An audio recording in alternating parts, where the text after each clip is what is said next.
What's going on, guys? Tails86 here with Wii-kly Review, and today we're going to be reviewing a very old console that was completely remade back in 2005. Now there have been two different remade versions of this console, being the first one the FlashBack and the FlashBack2. Now what do I mean by FlashBack? I'm talking about the Atari FlashBack. Now this is basically a remade console from the 2600 that was made back in the early 1970s all the way to the 1980s. That went on with the 5200, the 7200, and on and on and on. And I mean, there's a lot of nostalgia when it comes to the Atari games, and I'm going to show you a couple of those Atari games while also showing off the console. So let's go ahead and take a look at the Atari FlashBack 2 and see what's so great about it. Okay guys, so this is the Atari FlashBack 2. As you can see right there, this is an official Atari FlashBack 2. This is not a fake one. There have been reports of seeing fake ones in like different types of game stores and stuff, but luckily I was able to get a hold of one of these. Now, this was made, as I said before, back in 2005 from Atari. This is not a bootlegged made console that was just flatted with Atari's logos and everything. This is an actual console. Now, of course, it does not use cartridges. As you can see, all the games are basically built inside the system, and as you can see, it has the original 2600 controllers. Now, one of the cool things about this is, even though this is a TV plug-and-play, it is actually pretty revolutionary despite how small it is.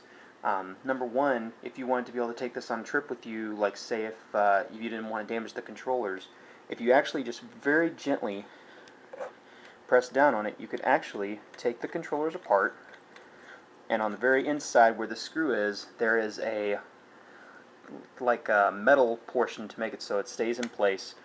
And you could also, if you wanted to adjust the controls, if you wanted to be a little bit loose, or if you wanted to be also a little bit tighter, you could actually do that, and you could have it as tight as you want. But I mean, it would be really, really nice because it moves. The controller moves really good, and it's exactly like how a 2600 controller is. But let's go over now the console. Okay guys, so this is the Atari FlashBack 2 main menu screen that you can go ahead and go through all these different types of games. Like this one, we have about old Atari classics, arcade favorites. You have different types of menus going from Adventure Territory, arcade favorites, Space Station, Skill and Action Zone, and a few others mixed in. Now each of them have a set amount of games, including ones that were never released originally on Atari 2600 or the original FlashBack. So let's go ahead and go through a couple of them. We're going to go through arcade, and let's do some Asteroids Deluxe.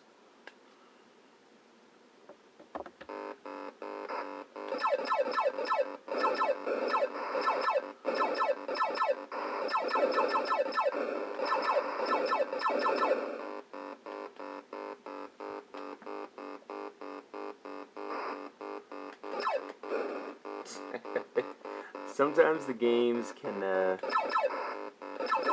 not look as good as you would think, but you gotta remember, this was back in the old Atari years, and it was the dark ages of gaming, because you could never tell what kind of games you were going to get whenever you bought systems like this.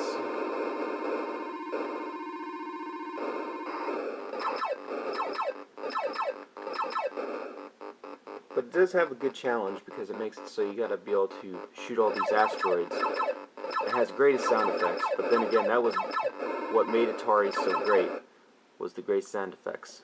So that was Asteroids Deluxe. So let's go ahead and take a look at another one. Okay, and now we're gonna look at one of my favorite ones. This is Yar's Revenge. Now, even though this is not the best port of the game, there is another version, which is Yar's Return, which is also a little bit better, because a few of these are basically homebrews of the original copies. I believe when they made this system, I believe it was one or two of them, of the games that they had released on this, that were homebrew made. So let's go ahead and take a look at the actual Yar's Revenge. Okay, now here's Yar's Revenge. This is one that I actually remember playing a lot of, and it's exactly right straight from the Atari console cartridge.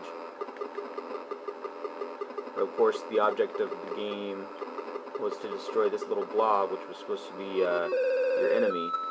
Of course, not trying to hit yourself at the same time, and try to avoid this little line as well. And if you would do that, you would see like a big old light show going off. I would like to get this on one try. I moved too fast. Now, if you own an Xbox 360, if you had wanted to play this, you could actually play it for, I think it was 200 Microsoft points. So you could try that out, and a lot of the older Atari games and stuff. So you could definitely try these out. They are a lot of fun, even despite being how old they are. But the system does have some flaws. Some of the games that they ported on here, yes, they are original copies of original Atari games, but they also have some problems at times when not loading correctly and glitches with the games that were already put on, and I'll show you a couple of those real quick. Like as you can guys see with this one is supposed to be Fatal Run, but it is really bad. And I'm sorry that y'all are having to see it jumbled up like that, but of course, this is the way that they ported the system over. So as you can see, there were some big flaws with the game system, but if they would have worked out those kinks, this would have still been pretty cool, having to be able to play all these different types of games. But now I'm going to show you one of my favorite ones on here that reminds me of Star Fox, but in the 4-bit era, which is called Radar Lock. Okay guys, this is Radar Lock. This is one of my absolute favorite games in the Atari FlashBack2, just because of how it was ported over, and it's actually one of the best controlled games other than Yar's Revenge and a couple other games that are on here, like Pitfall and a few others. But the reason I like this one, it just reminds me of an old style Star Fox, but there are some other couple things thrown in, like whenever you reach the goal, you have to go ahead and fill your gas up and everything, and I mean, you have a gun thing. But anyway, let's go ahead and show off exactly how the game plays.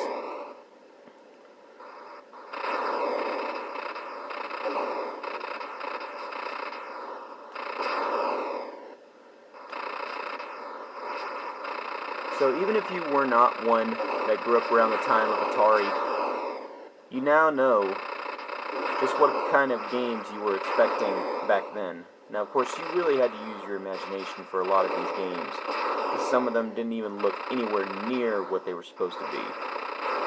Just like the same thing with Pitfall. You didn't know what kind of person you were. You didn't know if you were a man or if you were a woman or what. Same thing with Haunted House. If you've ever heard of the Atari game Haunted House, or The Return of Haunted House, it looked like freaking Meatwad from Aqua Teen Hunger Force. Because, I mean, you didn't have an actual character that you could actually see. But the system does have some cool stuff about it.